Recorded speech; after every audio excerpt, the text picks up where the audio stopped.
Well, we're decked out when we can get some wood here for the walls.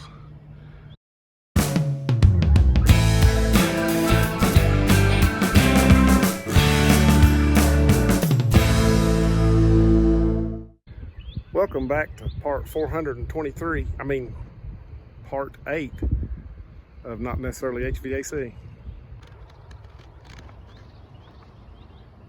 Well, now that the rain has quit yet again and got the floor dried off, I'm actually drying my tape out now. We tried to lay this thing out this weekend and it just poured the rain on us, so I've got it pulled out there, 100 foot of it drying on the deck right now. But they brought the wood for the walls and the sheeting for the walls and the roof. So what we're doing right now is laying out the walls. Really, truly all I'm going to lay out is the exterior walls. I'm going to have to do a little bit of measuring over here where these bathrooms go, because when you cut that 3-inch toilet flange through the floor, you don't want to be right on top of a joist. And the way I've got this thing designed, I can move that stuff a little bit one way or another and not affect anything. So that's what we're going to do right over here. We're going to make sure where these intersecting walls, if it works with the plan, great. If I have to move it, I'll just note that, and then we'll start building walls. We'll probably build the wall maybe in 16-foot sections, possibly go ahead and sheet it. I don't know. I'd like to build the entire thing if I could get enough people here to pick it up. It'd be a lot easier and a lot stronger to build it that way. So I'll lay 16 feet of it out here and pick it up and see what it feels like. If I think I can do 3 times that, I will. And that's the longest walls on this side, so I'm gonna start with it.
Lifting a lot of the lockdown restrictions as of this week, so there's one thing that I consider essential that they didn't, and that would be shoes.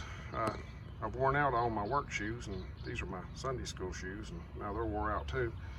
Fortunately, Missy patched it up for me, so I got through the day. We got a little rain, but it was just a drop or two, just enough to make it kind of humid afterwards. So we've got from this corner, that side wall, back wall, and then this side wall down.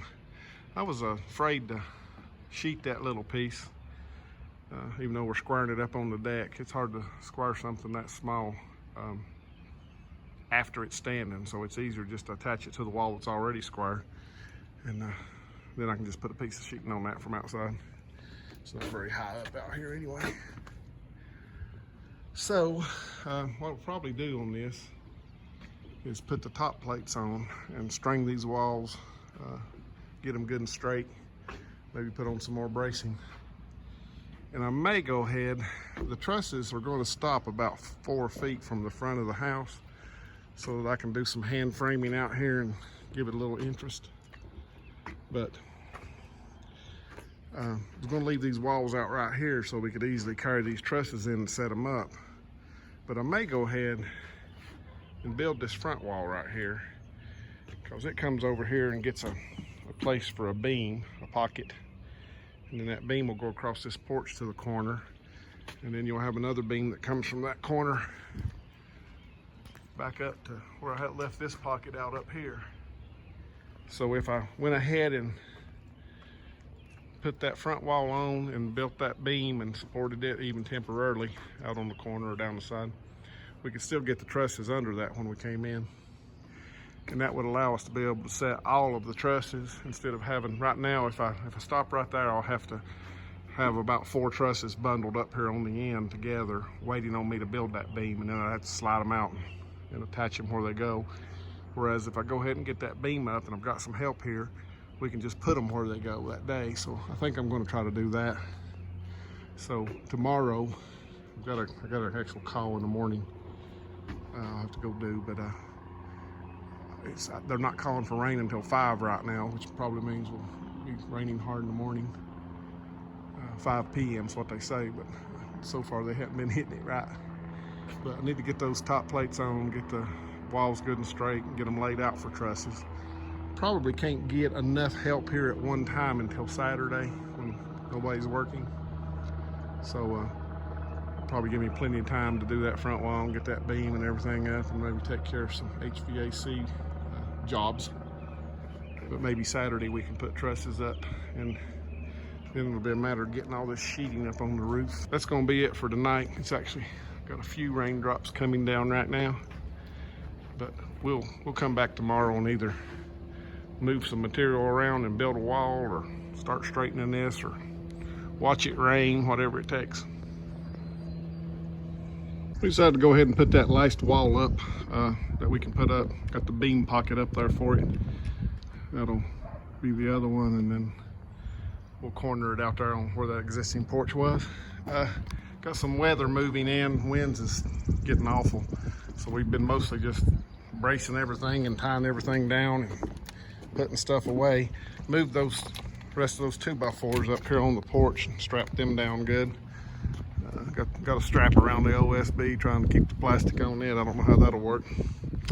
But now we can, when we get these walls straightened up and braced and top plated and get this beam up, we'll be at the point we can set these trusses. So of course, we move the vehicles, we can just take them off the top of the stack, back up, come straight in here with them. And then after all the trusses are up, we can put these last 4 little walls up. That's the front door goes in that wall, and the wind in that wall, and the rest of it's just blank walls. So the exterior wall building's about done. But we're gonna call it a night. I went down and got the sump pump connected up just in case they're calling for maybe over an inch of rain. So I didn't want to have to be, used to be you could go across the crawl space here and hook it up, but now you'd have to walk through the water in the basement. So I've got the cord coming out of there. It's ready to be plugged up whenever the rain comes. If we get any water in the basement, we can pump it out without having to go down there. So we're gonna call it an early day and go watch the wind blow. I wish we'd get a little rain. Came out yesterday and tried to work, got this beam started, but it just rained me out. So I really need to get all this stuff marked off, squared up, top plated, so I can put these trusses up tomorrow. It's supposed to be pretty tomorrow and I can get some help, but it's just every time you turn around it starts raining. We had the the wettest April in history, our own record, I reckon. So at least April's over now, so maybe we can have some sunshine in May. You're in a cave down here, that water dripping through the floor where it can find a way. I need to drill some holes and let it just leak on through and get it off the deck up there, or get me a big broom. I came down, I'm gonna take this scaffolding buck apart and take it up, use it to move around on the floor up there so I can do that top plate. Okay, I took my diagonal corner braces off that was laying up on the top plate, and what I'm gonna do is check the length of this outside wall that goes the full length of the house. And then I'll go over there and compare it to that side that I had to build the beam for yesterday, just to make sure the beam measurement is correct. I took the lines right off the floor and transferred them to that beam. So hopefully it's the same, but if it's not, I can fix it right now. In just a little while, I won't be able to correct it if it's wrong. On this side of the house, we have 46 1¼ inches. If I stretch it tight, that's just stud to stud, not counting any of the outdoor sheeting. So what I'll do is go over there and hook up the tape on that end and measure out to the end of this beam and see if I have the same thing. Hopefully I do. Oh well, I'm still gonna have to do some math. I forgot I had a beam pocket here, which is, focus, it's 3 inches deep, of course, for 2 studs. So whatever my measurement is from the end of this plate right here to the end of that, I'll have to add 3 inches to it to make it match the other side, or make it be the same origin as the other side. I have 45 10¼ We did have 46 1¼ so 11¼ 12¼ 1¼ so it should be exactly right. So that beam is in the right place as far as having the house the same length on both ends. So now what I'm going to do is do the same thing on the width. Okay, width wise, we have almost 3/8, 28. That stuff's kind of, I'm gonna call it a 3/8 light or 1/4 heavy, 28 foot and 1/4 heavy. Hey, just stretch down here and see what we got. On this side, we're pretty close. We're probably within a 1/16 or less. That's 28 feet, not quite 3/8 of an inch. So I'm gonna call that good enough. Okay, we're gonna try to string this wall and get it straight. I'm gonna string the inside. It's just easier to do when you're working by yourself. This brace right here, where we just plumbed it with a level, is actually about right. However, out in the middle between here and the next brace, you can see there's a gap there. There's a way you can do like a bow brace where you use like a little thin piece, like a 1x, and nail it to the wall good, nail it to the floor good, and kick you a kicker up under it to bow it up and pull that wall in. But working by myself, it's probably going to be easier for me just to knock this brace loose, put a new brace halfway in between here, secure it on the line, and then I can come back. It's easier to push stuff out than it is to pull it in when you're bracing by yourself. So I'm going to do that. I'm going to kick this brace loose, put me a new brace right there, get it on the mark there, and then come back and check this one, and probably have to push it out in order to straighten up this bottom plate. I want to get that bottom plate pretty close before I nail the top plate on. That way it's a lot easier to bow and move one plate than it is two. May not be able to do it if you put two together. That one pulled in and braced. The one we tuck loose here is about 1/4 inch to the inside, so we're going to have to push it out, but that's easy for me to do up on a ladder. I can push it out using this brace, and then I knocked those nails out. They're gun nails that I shot in there. I'll probably just pull them out right quick and use my gun to shoot it when I get it right where I want it. It's just a lot easier when you're by yourself to shoot a nail than it is to drive one. So now this first section of wall is parallel out from the corner past these first 2 braces. So I'll just repeat that all the way down through here. Probably won't do anything with that porch. If it turns out good, great.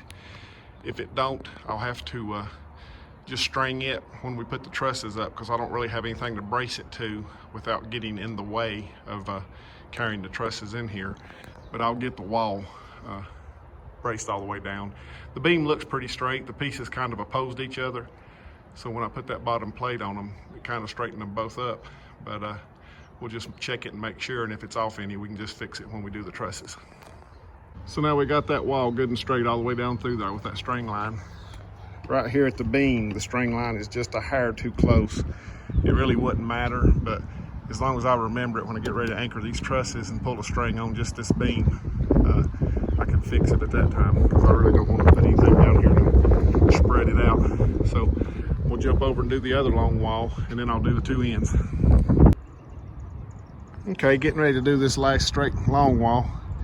Just wanted to get a before shot here so you can see how squirrely it looks down through there, and we'll get her straightened up and get one more shot of it. Okay, got this one straightened up and the top plate put on. Had to put a push stick outside there, back there, not too far off the end wall down there, to get it pushed in. because the top plate had actually curled a little bit. I guess all this rain is not being too kind to it, but we've got it straight now. So only thing left is this front wall, and I'm actually not going to have anything going on up here tomorrow. The trusses are going to stop about 4 foot from the front of the house, and I'm burning daylight. I've got to get all these layout marks put on, and then I've got a bunch of hurricane clips I'm going to go ahead and install. Go ahead and nail them in, and that way they'll be, all we'll have to do is just kind of flip the truss up, pick it up and set it down in the clip, and save us a lot of time as far as trying to figure out where we are tomorrow. And hopefully if we get all that done, maybe put some uprights on the end wall down there to keep the truss from flipping on over when we set it, hold it up straight. That'll save us some time tomorrow as well. So I think I'm gonna try to jump back now and start on the layout. I'll get some of that done and get you a shot of that. Sun is getting low, but we just finished up putting the hurricane clips on this side. So we're gonna jump over to that side and get it knocked out. I think I got some help coming about 8:30 in the morning, so hopefully we'll have everything far enough along, but then it'll just be a matter of start picking them up and carrying them in here. Okay, here's how I'm going to put these clips in. Originally, I was going to use some clips that went on the inside, but the bad thing about that is you wind up right in those nail plates on the trusses trying to fool with them. And truly, most of them just catch the bottom cord, so it really wouldn't help much as far as ripping the roof off. So, you know, they say you can use 3 toenails, but the problem with that is the truss manufacturer requires a mechanical connection here, because the uplift is more than 3 toenails will handle. So what I've done, I've just bought this type of hanger and slipped it down behind the OSB.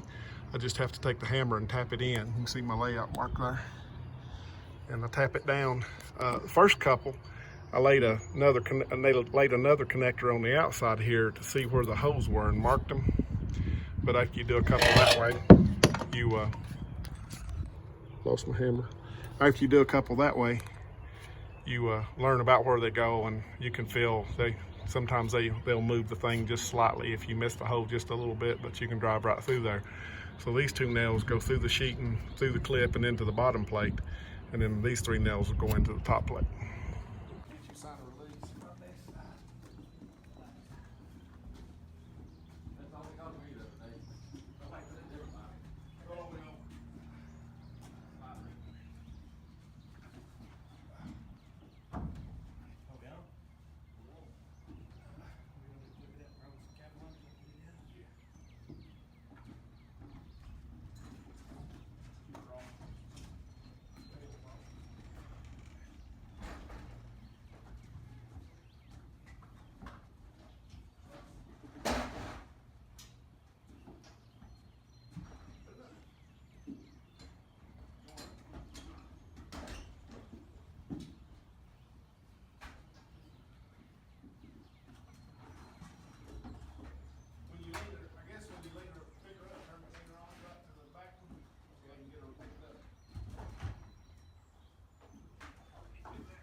Enough room to pick her up now.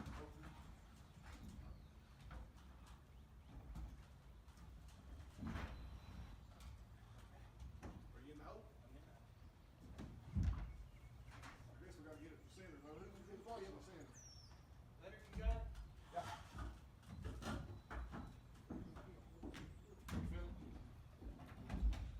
Got to fill 1/4 inch. Doesn't move much. Well, that was quarter to small quarter. Oh. You want to check your measurements? The string's probably off anyway. Wind blowing? Wind ain't blowing.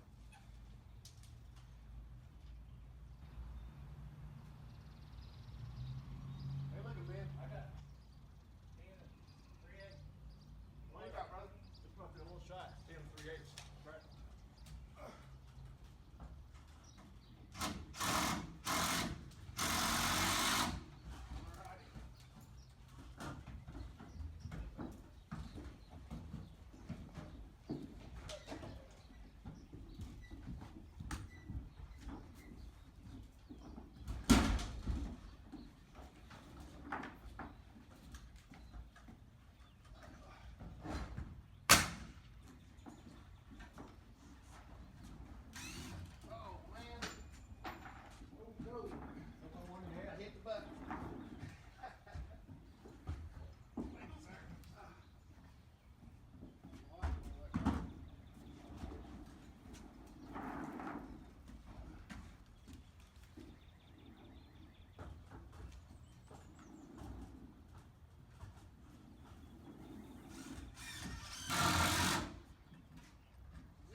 Well, the trusses are set.